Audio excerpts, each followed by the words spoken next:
안녕하세요. 30대 중반의 남자입니다. 저는 평범하면서도 평범하지 않은 결혼을 했는데요. 그 과정에서 있었던 이야기를 전해드리고자 이렇게 사연을 적게 되었습니다. 제 사연을 들으시는 여러분들은 장애에 대한 어떤 인식을 가지고 계시나요? 최근 들어 장애에 대한 인식이 많이 좋아진 게 사실이죠. 하지만 여전히 장애인에 대한 편견과 차별은 암암리에 존재하고 있습니다. 이쯤 되면 제가 왜 다소 불편할 수 있는 이런 이야기를 하는지 의아하실 것 같은데요. 제가 이런 이야기를 하는 이유는 제가 바로 장애인에 대한 차별과 편견을 직접 경험한 사람이기 때문입니다. 제가 당사자는 아니었지만 장애인의 곁에 있다는 것만으로도 그들을 향한 차별을 충분히 느낄 수 있었죠. 저는 20대 초반 군대를 다녀온 후 입사한 작은 중소기업에서 귀가 들리지 않는 한 여직원을 만났습니다. 저보다 2살이 어렸던 여직원은 고아원에서 자라다가 성인이 된 후 자연스럽게 퇴소를 했다고 했어요. 시설에서 퇴소하는 아이들은 아주 조금의 정착 지원금을 받는다고 하는데요. 말이 정착 지원금이지 실생활에 큰 도움이 되지 않는 수준이라고 하더군요. 그 때문에 귀가 들리지 않던 여직원은 시설에서 퇴소한 직후 살 길을 찾기 위해 숙소가 지원되는 회사로 입사를 했다고 합니다. 여직원이 회사 공장의 생산직으로 입사했을 당시 저는 공장의 말단 관리직이었어요. 그렇다 보니 여직원의 사정을 어느 정도 알 수 있게 되었죠. 여직원의 상황이 안타까운 건 사실이었지만 그렇다고 특별히 마음이 더 갔던 건 아니었어요. 당시엔 저도 어렸고 누군가를 신경 쓸 만큼의 여유가 없었기 때문이었습니다.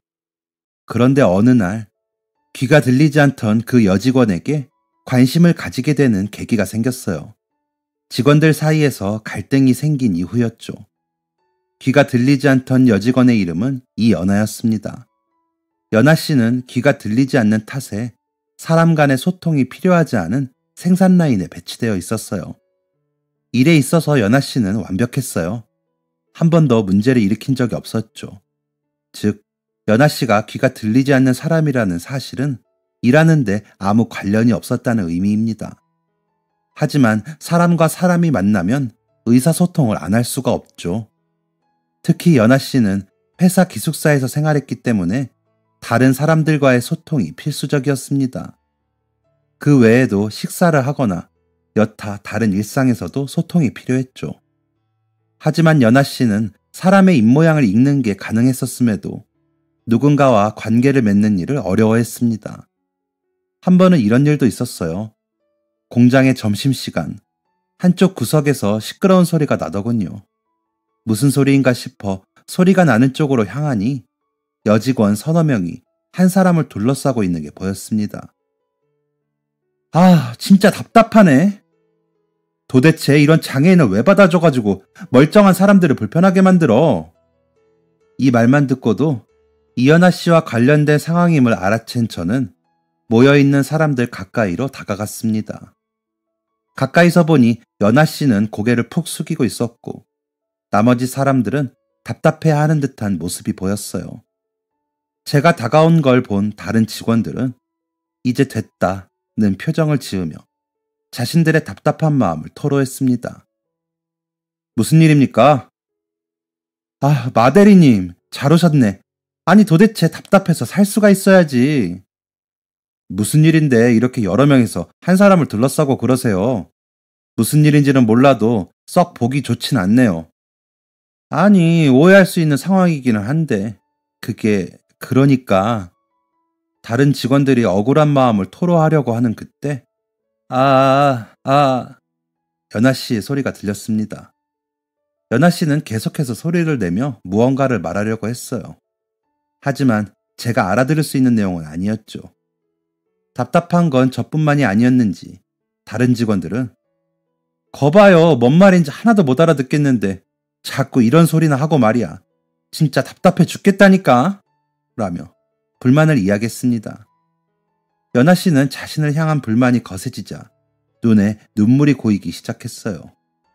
결국 저는 직원들과 연아 씨를 분리시키기로 결정했습니다. 연아 씨를 사무실로 데리고 와 앉혀 종이와 펜을 주니 연아 씨는 자신의 답답한 감정을 종이 위에 꾹꾹 눌러쓰기 시작했어요. 알고 보니 다른 직원들이 연아 씨에게 근무 일정을 변경해달라고 했고 연아 씨가 그 부탁을 거절했다고 하더군요. 제가 직원들에게 연아 씨가 일정을 꼭 바꿔줘야 하는 것도 아닌데 근무 일정 안 바꿔줬다고 사람을 그렇게 몰아세운 겁니까? 라고 묻자 직원들은 아니 그게 아니라 우리가 지금까지 이연아 씨를 거의 반년 동안 봐왔는데 이연아 씨 이 시간에 아무 일정 없어요. 다른 일도 아니고 상견례 때문에 딱 한 번만 근무 시간 바꿔달라고 한 건데 그걸 못 해줄 이유가 있어요? 아니 아무 이유 없이 안 된다고 하는 게 더 이해가 안 되지 않아요? 연아 씨가 근무 시간을 바꿔줘야 하는 의무는 없지만 확실히 이유 없이 거절하는 게 쉽게 이해가 되진 않아서 연아 씨를 바라보고 있는데 연아 씨는 다시 한번 열심히 종이에 글씨를 썼습니다. 왜 제가 일정이 없다고 그렇게 확신하세요? 일이 있어서 일정을 못 빼드린다고 한 건데 그 이유를 굳이 아셔야겠어요? 그러자 직원들은 분개하며 말했습니다. 아니 이연아 씨가 친구가 있어요? 가족이 있어요? 무슨 약속이 있어서 안 된다고 하는 거면 무슨 일이 있는 건지 말이라도 해보라니까 그러네? 제가 직원들에게 자중하라고 이야기하는 것보다 연아 씨의 글씨가 더 빨랐습니다. 아까 저한테 물어보시기 전에 다른 사람한테도 근무 시간 바꿔줄 수 있는지 물으셨죠? 그분도 안 된다고 하셨는데 그분한테는 무슨 일 때문에 안 되는지 안 물어보셨잖아요. 대체 왜 저한테만 그 이유를 꼬치꼬치 캐물으시는 건데요? 아니 연아 씨는 친구도 없고 가족도 없으니까 당연히 그리고 지금까지 이 날짜에 일 없었잖아요. 왜 제가 친구도 없고 가족도 없을 거라고 생각하세요? 귀 안 들리고 말 못하는 사람은 친구도 가족도 없나요? 연아 씨의 말은 논리적으로 흠잡을 데가 없었습니다. 무엇보다 다른 직원이 안 된다고 했을 때는 쉽게 물러났으면서 연아 씨한테만 근무를 못 바꿔주는 이유를 설명하라고 하는 건 명백히 무례한 행동이었죠. 다른 직원들은 제가 이만 사과하고 마무리해라 라는 식의 반응을 보이자 버럭 화를 내며 사무실을 나갔습니다. 괜히 부탁 들어주기 싫으니까 핑계대는 거면서 진짜 야박하네. 사람이 귀가 안 들리면 마음씨라도 고와야지 라는 말을 남기면서요. 이 말은 직원들이 연아 씨를 똑똑히 보면서 말한 거기 때문에 연아 씨도 정확히 알아들었을 것입니다. 연아 씨는 고개를 푹 숙이며 저에게 소란을 피워서 죄송합니다 라는 쪽지를 넘겼어요. 저는 연아 씨를 위로해주며 물었습니다. 연아 씨, 억울한 마음은 알지만 직원들이랑 사이가 틀어져서 좋을 게 없는데 근무를 못 바꿔줄 정도의 일이면 이유라도 설명해 주시지 그랬어요. 물론 꼭 그러셔야 하는 의무는 없지만. 제 질문을 들은 연아 씨는 한참을 생각하더니 다른 쪽지 하나를 넘겼습니다. 저는 그 쪽지를 보고 말문이 막혔어요. 부모님이랑 언니 기일이에요. 청각장애인이라고 동정받는 것도 싫은데 가족 일은 청각장애인이라고 동정받게 되는 건 더 싫어요. 비밀로 부탁드려요. 저는 연아 씨의 부탁대로 이 사실을 비밀에 붙였고 연아 씨는 이후 엄청난 괴롭힘을 당하게 되었습니다. 제가 아는 것만 해도 수십 개인데 제가 모르는 것까지 하면 더 많았겠죠. 한 번은 휴게 시간에 직원들이 모여 연아 씨를 향해 수군거리는 모습이 보였어요. 그들은 연아 씨와 눈이 마주치자 귀를 손으로 막으며 바보 같은 표정을 지었어요. 연아 씨가 보는 앞에서 몸이 망가졌으면 마음이라도 착해야지 라는 말을 하기도 했습니다. 유치하기 짝이 없는 괴롭힘은 점차 강도가 거세졌고 그들의 괴롭힘은 연아 씨를 일적으로 방해하는 데에 이르렀습니다. 연아 씨가 정리해 놓은 것들을 일부러 흐트러뜨려 놓는다거나 빼놓은 불량품을 다시 집어넣는 등의 일이었죠. 안타깝게도 그런 일들은 CCTV가 없는 곳에서 이루어졌기 때문에 모든 결과의 책임은 연아 씨가 오롯이 지게 되었어요. 제가 직원들에게 주의를 주면 직원들은 그때만 고개를 끄덕일 뿐 무시하기 일쑤였습니다. 저 또한 말단 직원이어서 큰 힘이 없다는 걸 직원들도 알게 되었거든요. 그렇게 시간이 흐르다 보니 연아 씨는 회사 내에서 일 못하는 사람으로 찍혀 있었습니다. 연아 씨의 라인에서 자꾸만 불량품이 나타나자 연아 씨는 부장님께 자주 불려가기 시작했죠. 이런 식으로 일할 거면 그만둬! 라며 큰 소리를 내는 부장님은 평상시보다 더욱 화가 난 것처럼 보였어요. 그래서인지 그날따라 연아 씨의 모습은 더욱 처량해 보였습니다. 울음을 참느라 눈이 뻘개진 연아 씨가 부장님 자리에서 나오자 저는 연아 씨를 위로하고자 그녀의 뒤를 따랐습니다. 당연히 속이 많이 상했겠지. 얼마나 상처를 많이 받았을까? 라고 생각하며 연아 씨의 뒤를 따른 저는 예상과는 다른 연아 씨의 모습을 보게 되었습니다. 연아 씨는 거울 앞에 서서 흐르는 눈물을 덤덤히 닦아내며 거울 속에 비친 자신의 모습을 또렷이 보고 있었습니다. 한숨을 푹 쉰 연아 씨는 자신의 옷 매무새를 가다듬고 머리를 다시 묶었죠. 저는 그런 모습을 보며 순간 얼어붙었어요. 저는 연아 씨가 기가 죽어서 속상해하고 있을 거라고 생각했는데 실제 그녀의 모습은 누구보다 당당했기 때문입니다. 속상해 보이긴 했지만 기가 죽은 것처럼 보이진 않았죠. 인기척을 느낀 연아 씨는 뒤를 돌아 저를 보았고 저를 향해 가볍게 고개를 숙여 인사해 주었어요. 그러면서 수화로 무언가를 표현했는데 그 의미가 괜찮아요 라는 것은 나중이 되어서야 알게 되었습니다. 한동안 제 머릿속에는 거울 앞에서의 연아 씨의 모습이 떠다녔습니다. 억울한 일을 겪었음에도 당당하고 절대 기죽지 않는 그녀의 모습은 그 어떤 대장부보다 멋있어 보였거든요. 그렇게 연아 씨는 저에게 신경 쓰이는 존재가 되었습니다. 그리고 제 마음속에는 그녀와 대화하고 싶다는 마음이 생겨났어요. 이연아라는 사람은 어떤 사람인지 이야기를 듣고 싶었죠.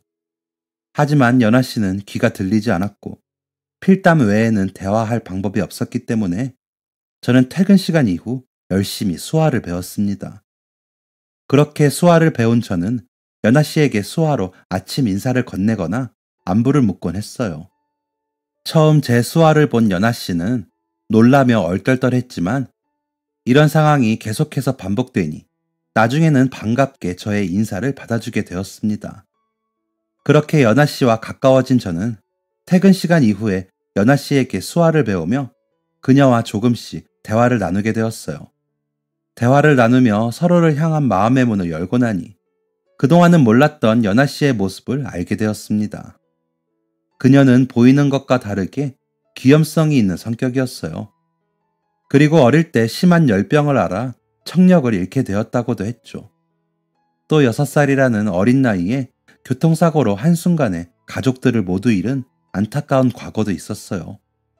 이렇게 속 깊은 이야기를 나누다 보니 자연스럽게 연아 씨의 미래 계획도 듣게 되었습니다.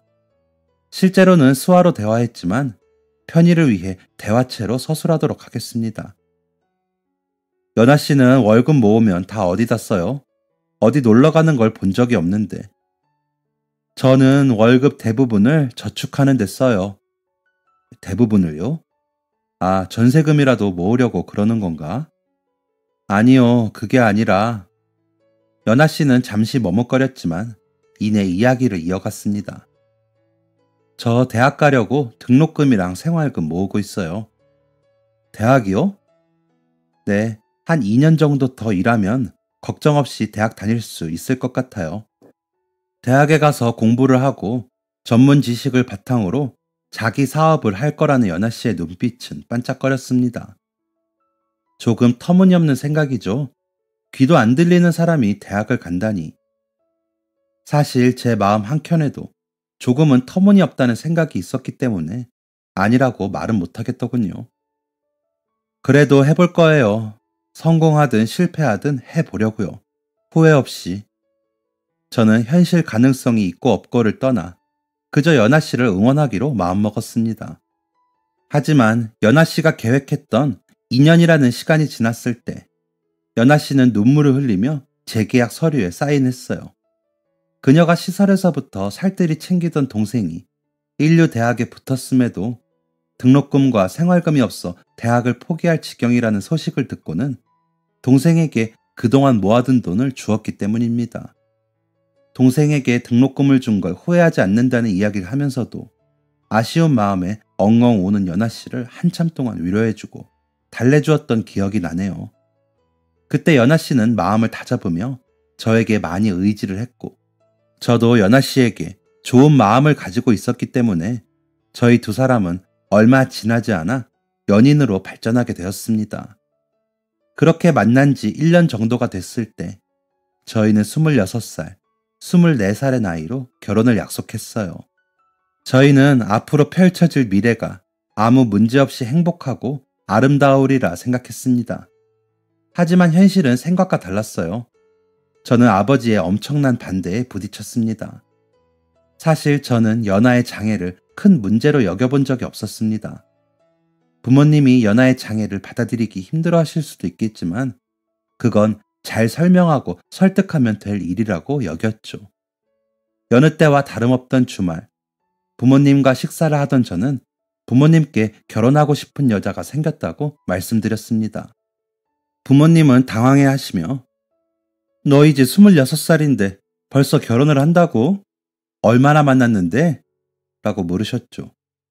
이에 저는 1년 정도 만났고 나이가 크게 중요한가요? 저도 그렇고 그 친구도 그렇고 사회생활한 지 벌써 5년 차인데요. 라고 대답했습니다. 여기까지만 해도 부모님은 크게 반대하지 않으셨습니다. 하긴 우리는 너보다 더 어린 나이에 결혼했고 나는 너를 네 나이에 낳았으니까 그 친구랑은 회사에서 만난 거니? 어머니는 눈을 반짝이시며 연아 씨에 대한 질문을 하기도 하셨죠. 아버지는 네가 어련히 신중히 생각했을까? 라며 저를 믿어주시는 듯 했습니다. 그런데 연아한테 청각장애가 있어요. 이 말이 끝나자마자 집안의 공기는 삽시간에 가라앉았습니다. 그게 무슨 말이니? 아예 귀가 안 들린다는 거야? 이렇게 질문하는 어머니의 말투는 굉장히 놀란 듯 보였습니다. 귀가 아예 안 들리긴 하는데 사람 입모양도 읽을 줄 알고 의사소통에는 문제가 없어요. 필담도 가능하고 저를 통하면 수화로도 대화가 가능해요. 무엇보다 사회생활 하는데 전혀 문제가 없어요. 실제로 그동안 연아는 귀가 들리지 않아 발생했던 여러 오해들을 모두 해소하고 회사 생활을 잘 해나가고 있었습니다. 제 이야기를 들은 어머니는 그래, 뭐 의사소통할 방법이 아예 없는 건 아니라니까 다행이긴 한데 태어날 때부터 그랬다니? 아니요, 어릴 때 크게 앓고 나서 청력을 잃었다고 하네요. 아이고 저런, 그 부모님도 얼마나 속상했을까. 그래서 부모님은 뭘 하시는 분들이래? 왜? 무슨 일인데? 어릴 때 사고로 부모님과 언니를 모두 잃었어요. 시설에서 자랐고요. 가뜩이나 가라앉아 있던 집안의 분위기가 더 가라앉았던 건 제 착각이 아니었을 겁니다.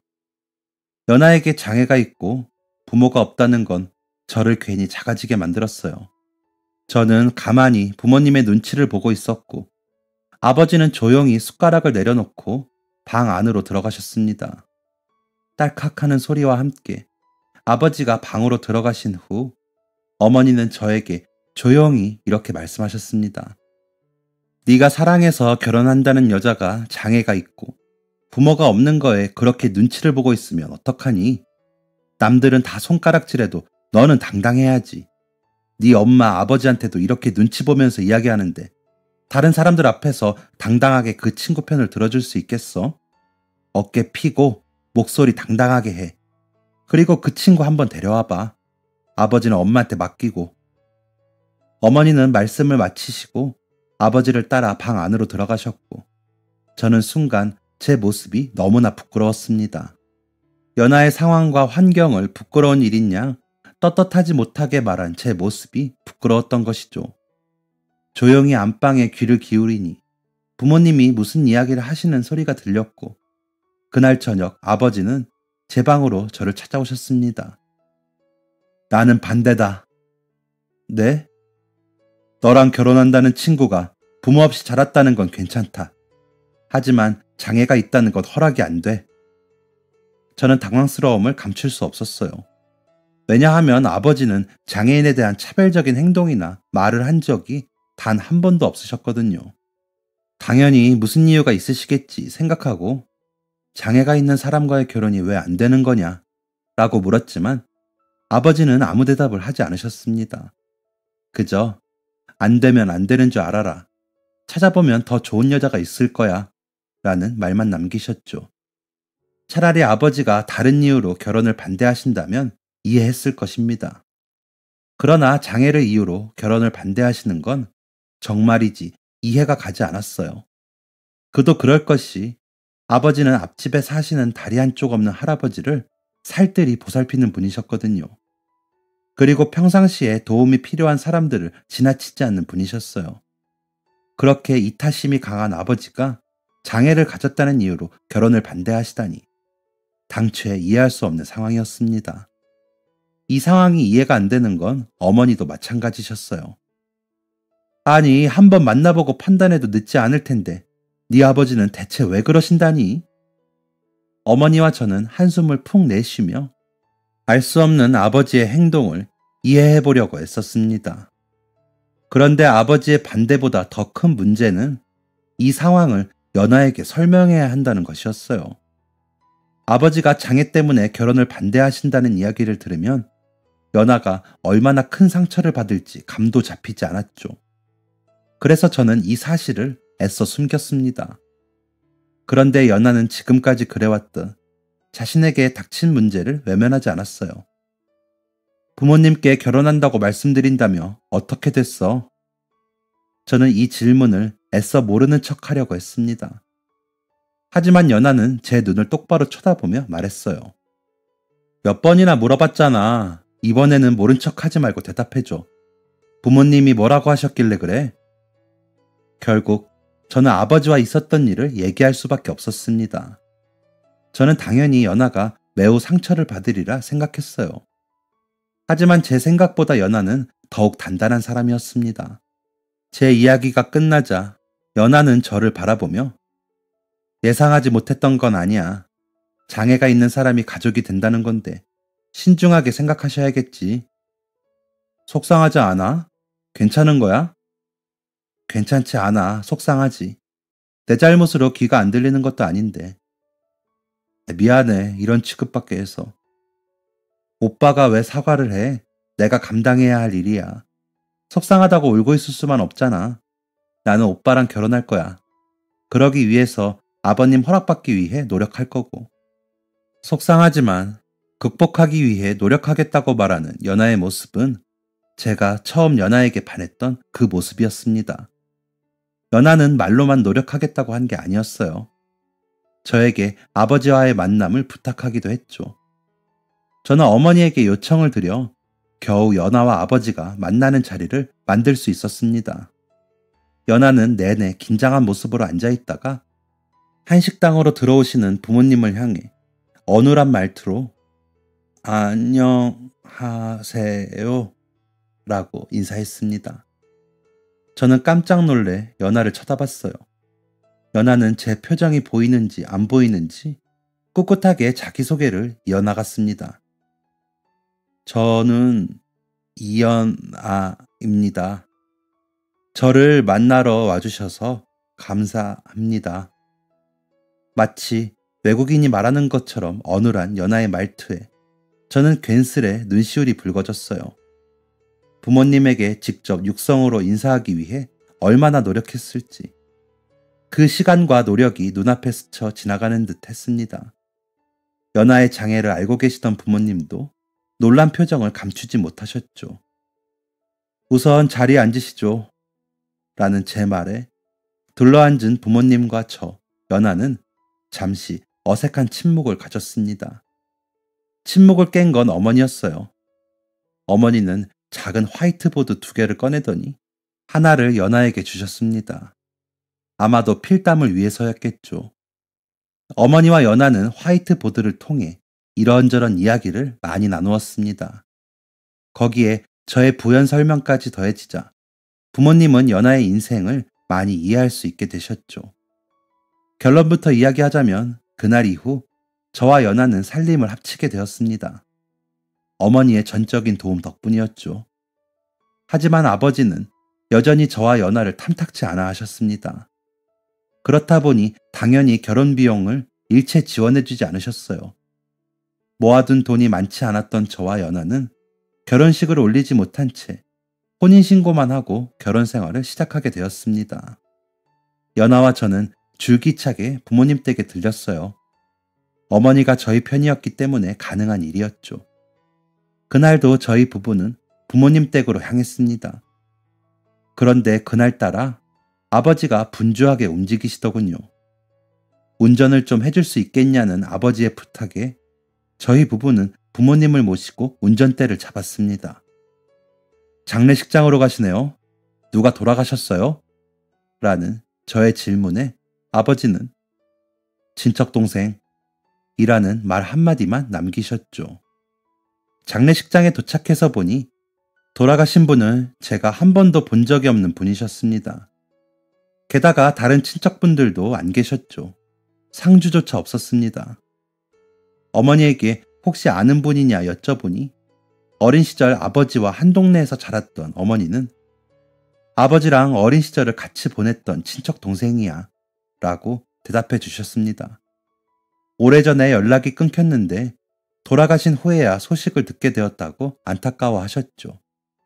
아버지는 착잡한 표정으로 친척 어른의 사진 앞에 꽤 오랜 시간 동안 앉아 계셨습니다.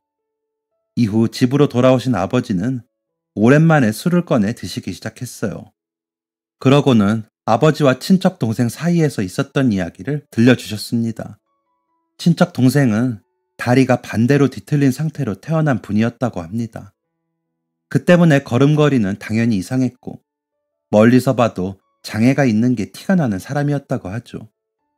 뒤틀린 다리를 평범하게 돌리기 위해서 여러 번의 수술을 했지만 그것도 소용이 없었다고 합니다. 결국 동생의 집안은 모든 재산을 동생의 수술 비용으로 사용했고 그것으로도 모자라 빚까지 지게 되었다고 하는데요. 설상가상으로 멀리 일하러 나간 동생의 아버지마저 돌아가시자 동생은 제 아버지 잡아먹은 놈이라는 멸시의 시선까지 받게 되었다고 합니다. 게다가 동생과 나이 차이가 꽤 나는 친형도 동생이 수술비를 벌고자 공장에서 일하다 손가락 3개를 잃었고 이후 동생은 마을이 대표하는 재수없는 놈이 되어 있었다고 하죠.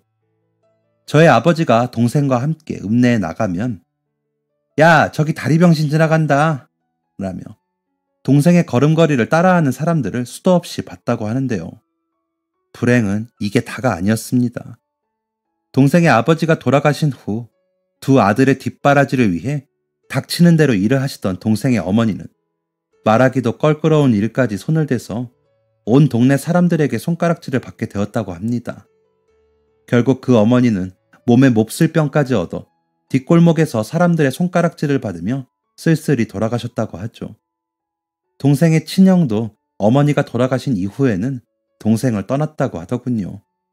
피폐해진 정신과 제때 치료를 받지 못해 골아버린 팔을 가지고요.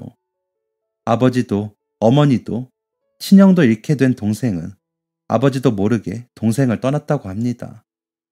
저는 이 이야기를 듣고 나서야 아버지가 왜 연하와의 결혼을 반대하셨는지 알았습니다. 아버지는 장애인의 가족이 얼마나 힘든 인생을 살게 되는지를 아주 가까이에서 지켜보셨던 것이었어요. 게다가 아버지의 친척동생의 가족들은 장애인 가족들이 겪을 수 있는 최악의 상황들만 겪었습니다.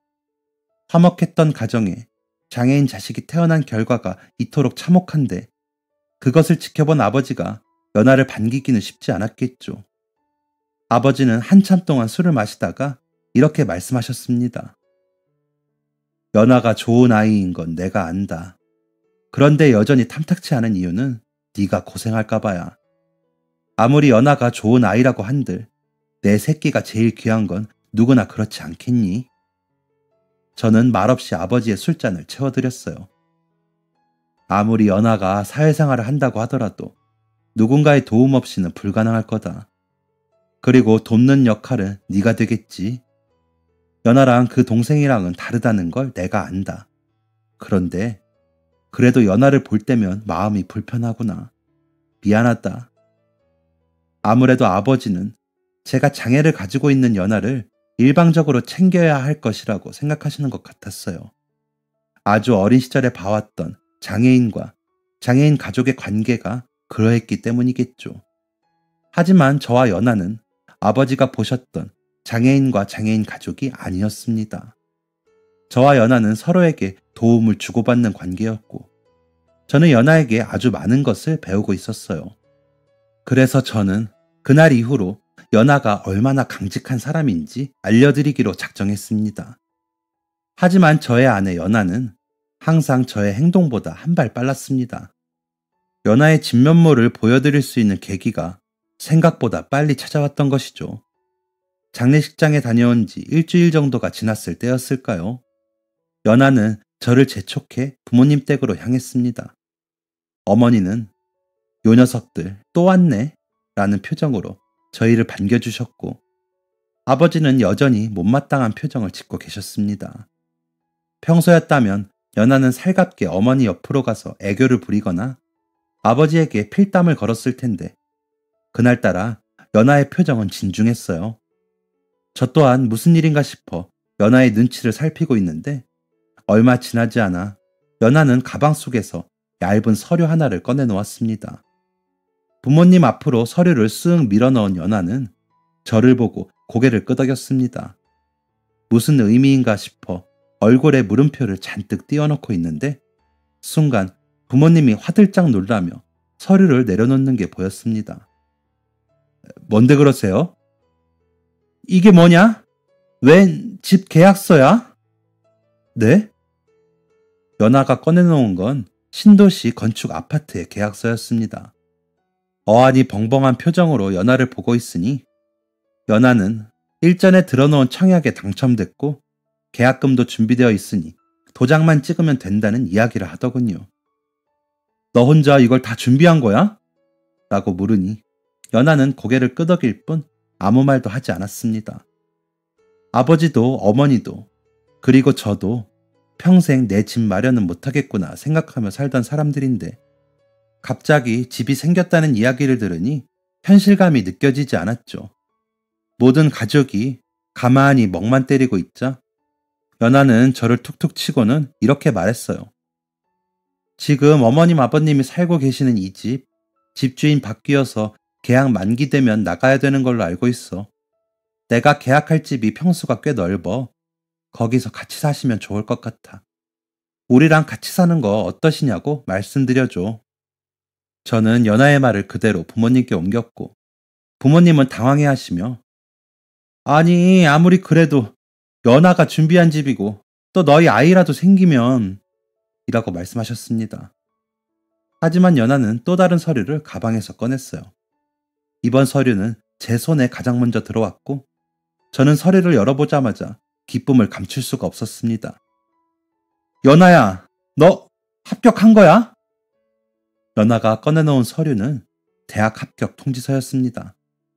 연아는 기뻐서 방방 뛰는 저를 진정시키며, 대학 합격해서 당분간 아이는 못 가질 거야. 대학 졸업하더라도 아직 어리니까 임신에는 큰 어려움이 없을 것 같아. 나 드디어 대학 갈 수 있어. 집까지 준비했으니 이젠 걱정 없이 대학 가고 싶어. 저는 부모님에게 연아가 그토록 원하던 대학에 합격했고, 대학에 다니는 동안은 아이가 없을 예정이니 그때까지만이라도 같이 사시는 게 어떻겠냐고 말씀을 드렸습니다.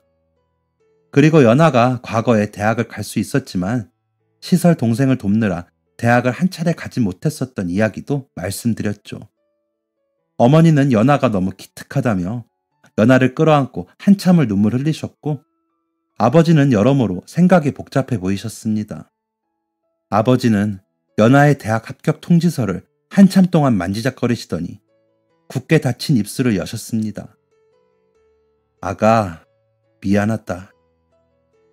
저와 어머니는 잘못 들은 건가 싶어서 아버지를 쳐다봤어요. 아버지는 연아의 눈을 보고 입을 크게 벌려 미안하다 라고 한 번 더 말씀하셨죠. 연아도 당황한 듯한 표정이었어요. 대체 왜 자신에게 사과를 하시는지 모르겠다는 표정을 지었죠. 이후 저희 가족에게는 매우 큰 변화가 생겼어요. 우선 저는 집안에서 완전한 찬밥 신세가 되었습니다. 누가 친자식인지 부모님은 저를 뒷전으로 하고 연아를 챙기기 바쁘셨어요. 우리 연아 대학 가는데 필요한 건 없다니? 라는 질문은 하루에 수십 번씩 듣는 질문이었죠. 연아는 집 계약하랴, 대학 입학할 준비를 하랴, 눈코 뜰 새 없이 바쁜 시간을 보내고 있었습니다. 그러던 중 아버지는 저를 비밀스럽게 부르셨습니다. 그러고는 연아 대학 입학하기 전에 결혼식을 올리는 게 어떠니? 라고 말씀하셨죠. 그러고는 싶지만 연아 대학 등록금이랑 집 계약금 생각하면 결혼식 올릴 만큼의 여유가 없어요, 아버지. 제 이야기를 들은 아버지는 기다렸다는 듯이 품에서 통장 하나를 꺼내주셨습니다.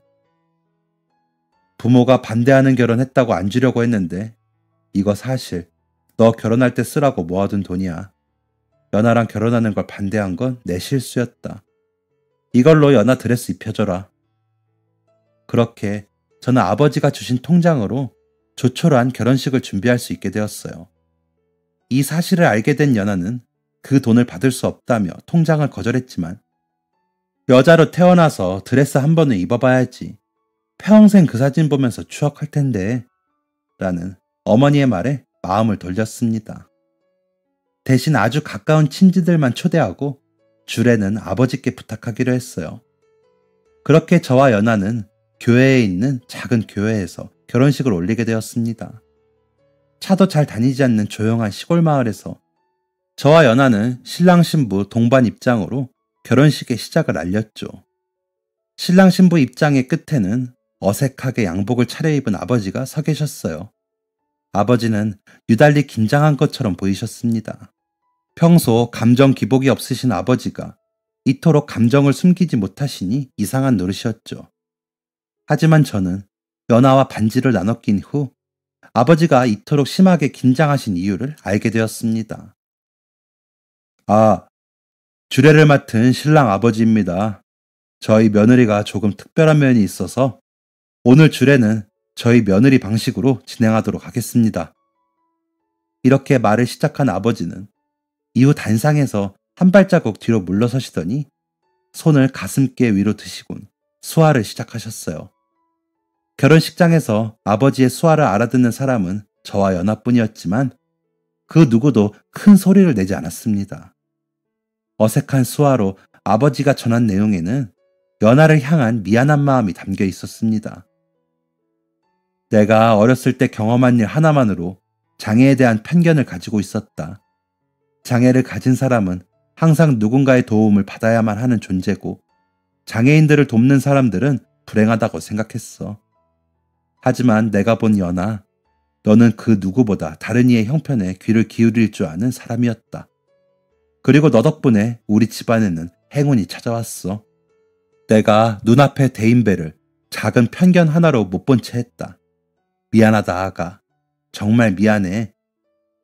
아버지의 수화는 더듬더듬 어색했지만 의미를 전달하는 데는 충분했습니다.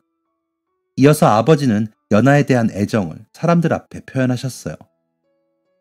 저희 며느리가 보시다시피 특별합니다. 귀가 들리지 않지만 귀가 들리지 않는 대신 더 많은 것을 보고 더 많은 것들을 꿈꾸고 있지요. 힘들게 살면서도 결코 누군가를 원망하지 않고 꿋꿋하게 자기 인생을 개척해 나간 멋진 여성입니다. 제 아들 녀석이 이런 멋진 사람과 결혼할 수 있는 데는 여자 보는 눈을 잘 가르친 제 아내 덕도 있겠지요. 너스레를 떠는 아버지의 말에 사람들은 웃음을 터뜨렸고 아버지는 주례를 마무리하셨습니다. 사실 저는 제 새끼가 제일 중요해서 제 새끼가 며느리 뒤치다꺼리 하느라 고생할까봐 걱정했습니다. 그런데 제가 잊고 있었던 게 하나 있습니다. 부부는 서로 돕고 서로 위로하는 존재입니다. 그 어느 한 사람만 의지하는 관계라면 그건 부부 사이가 아닌 것이죠. 아버지는 마지막으로 저와 연아에게 이렇게 말씀하셨습니다. 그 어떤 어려움이 있더라도 서로를 돕고 의지할 것을 약속하겠니? 저와 연하는 기꺼이 웃으며 그러겠다 대답하였습니다. 그날 저와 연하는 많은 사람들의 축복 속에서 진짜 부부가 되었고, 이후 저의 부모님은 수화 수업에 등록하셨습니다. 벌써 이 일이 있은 지 근 10년이 지났네요. 부모님은 이제 연하와 어떤 어려움도 없이 수화로 대화할 수 있는 수준이 되셨습니다. 연하는 대학을 졸업한 후 장애인들의 일자리 창출을 위한 회사를 설립했어요. 영리 목적으로 운영되는 회사는 아니라 큰 이익은 없지만 그래도 저희 가족들이 살기에 부족함은 없이 살고 있습니다. 저는 아내의 내조를 착실히 하며 회사를 잘 다니고 있죠. 저희 부부에게는 건강한 두 아이가 찾아왔습니다. 부모님이 한 집에서 아이들을 돌봐주셨기 때문에 단란한 가족을 꾸릴 수 있었죠. 여담이지만 아내가 도와주었던 시설 동생은 법조인이 되었어요. 아버지가 퇴직하시면서 크게 사기를 당할 뻔하신 적이 있는데 그 동생의 도움으로 어려움 없이 문제를 해결할 수 있게 되었습니다. 참 살다 보니 뿌린 대로 거둔다는 말을 실감하게 됩니다. 저희 사연은 여기까지입니다. 제 이야기가 남들과는 다르다는 이유로 손가락질 당하는 많은 분들에게 위로가 되었으면 좋겠네요. 모두 행복한 하루하루 보내세요. 감사합니다. 지금까지 사연 들어주셔서 감사합니다. 사연이 재밌으셨다면 구독과 좋아요를 눌러주세요. 감사합니다. 안녕히 계세요.